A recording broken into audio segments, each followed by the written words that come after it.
masa PSBB atau pembatasan sosial berskala besar sudah berakhir di wilayah Malang Raya. Dan saat ini tengah memasuki masa transisi untuk selanjutnya akan memasuki masa the new normal.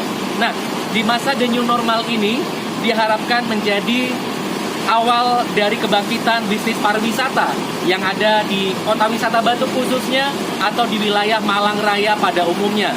Nah, salah satunya di antara pelaku-pelaku wisata tersebut adalah perusahaan transportasi yang biasa juga menjadi komponen dalam satu perjalanan wisata, yaitu persewaan transportasi baik itu bus atau mungkin minibus dan lain sebagainya.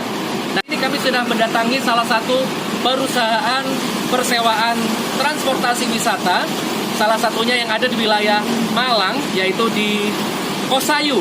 Kita ingin tahu bagaimana kesiapan daripada perusahaan ini, perusahaan persewaan transportasi wisata Kosayu ini, untuk bisa menerima ataupun juga untuk bisa bangkit kembali jalan lagi setelah sekian lama tidak beroperasi seperti halnya perusahaan jasa transportasi lainnya. Oleh karena itu, ikuti saya, kita akan langsung berbincang-bincang dengan pengelola daripada perusahaan transportasi Kosayu ini. Ayo ikut saya, tapi sebelumnya jangan lupa kita pakai masker dulu ya.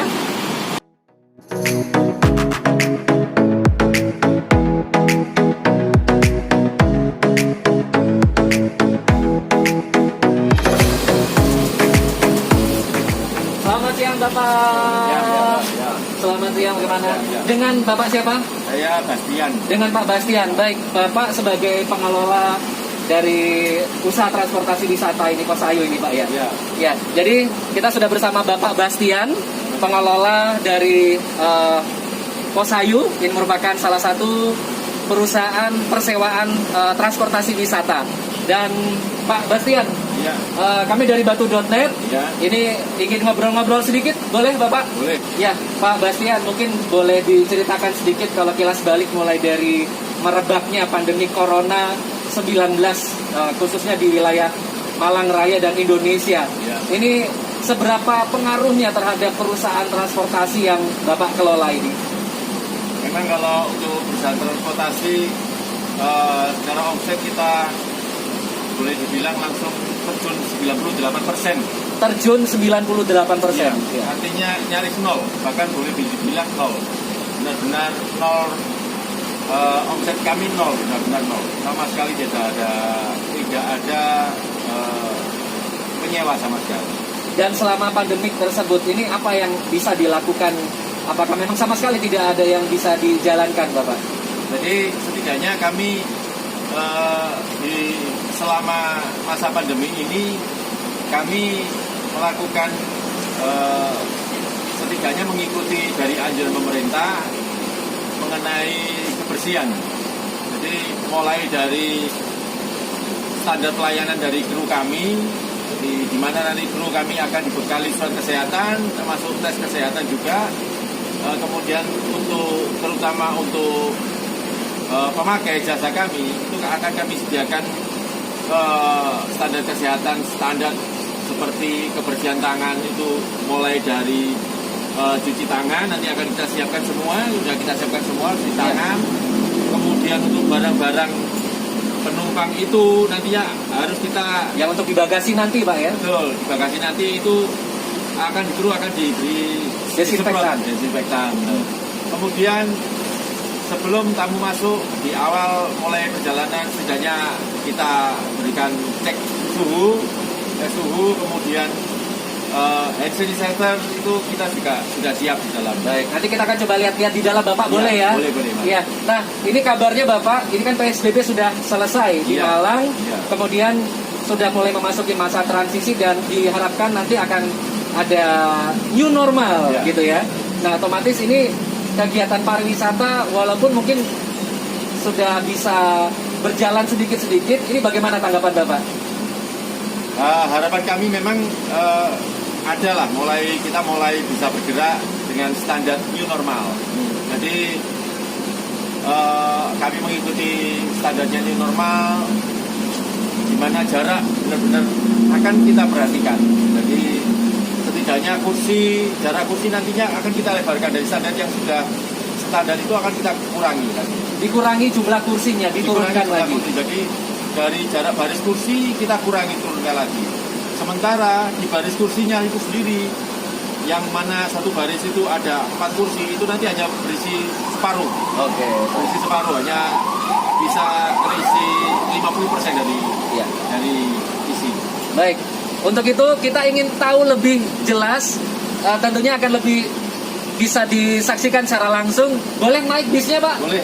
Oke, baik, kita akan lihat bagaimana di dalam bis pariwisata ini dan apa saja yang akan diterapkan untuk mengikuti protokol kesehatan COVID-19 yang diterapkan untuk perusahaan jasa transportasi. Baik, langsung kita akan masuk ke bisnya, bis Kosayu bersama Pak Bastian. Ayo kita masuk.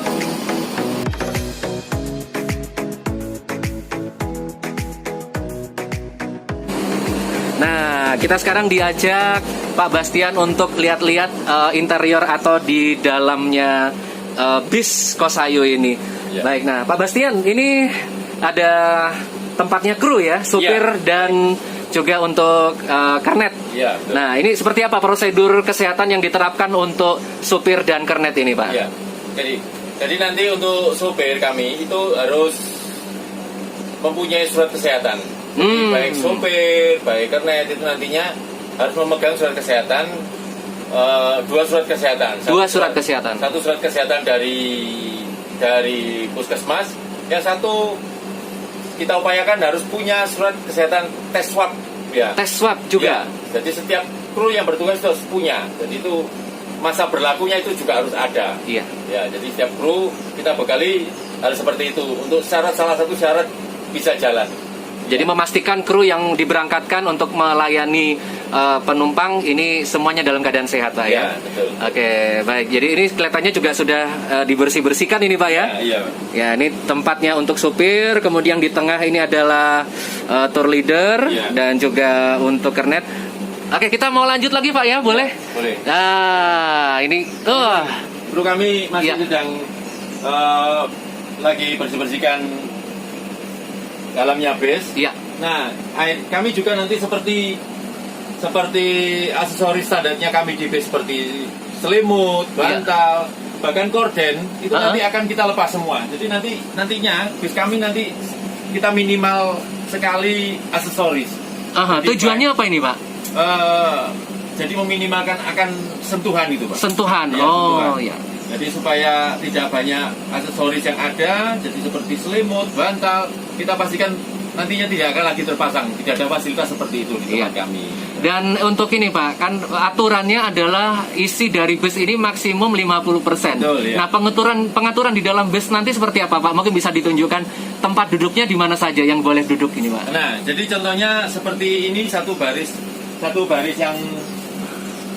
ini berisi Ya. 2 ini. Iya. Ini nanti harus cuma bisa berisi 50%. Iya. Jadi satu baris ini hanya bisa 2 orang. 2 orang. 2 orang saja untuk satu baris. Mhm. Sehingga untuk nantinya total dari semua kursi yang tersedia ini hanya terisi 50%. 50%. Ya. Dimana kalau untuk jarak antar baris ini Iya. sudah 1 meter. Sudah 1 meter. Sudah 1 meter. Apakah nanti diberikan tanda khusus, Pak, di setiap kursi? Mungkin ada yang boleh ditempati, ada yang tidak boleh? Betul. Nanti di setiap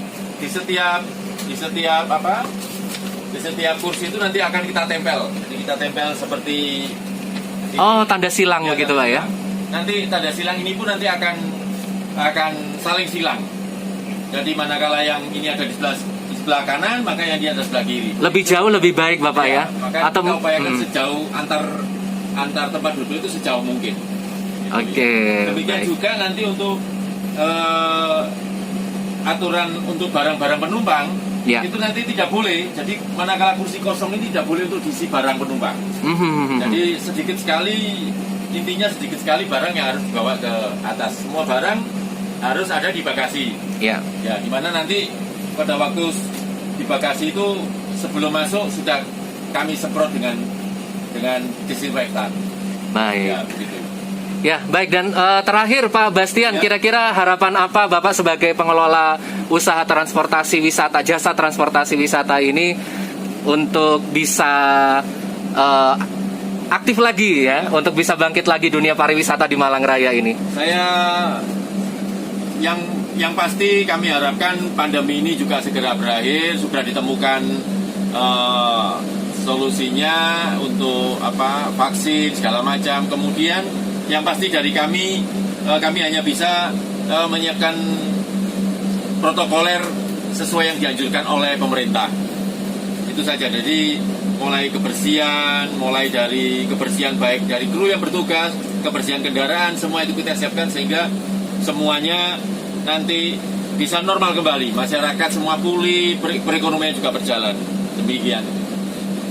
Demikianlah liputan kami dari salah satu perusahaan persewaan transportasi wisata yang ada di seputaran Malang. Dan apa yang tadi sudah disampaikan mudah-mudahan menjadi penyemangat juga untuk pebisnis ataupun juga pelaku wisata yang lain ya, supaya pariwisata yang ada di Malang Raya secara umum maupun pariwisata yang ada di Batu bisa kembali bangkit.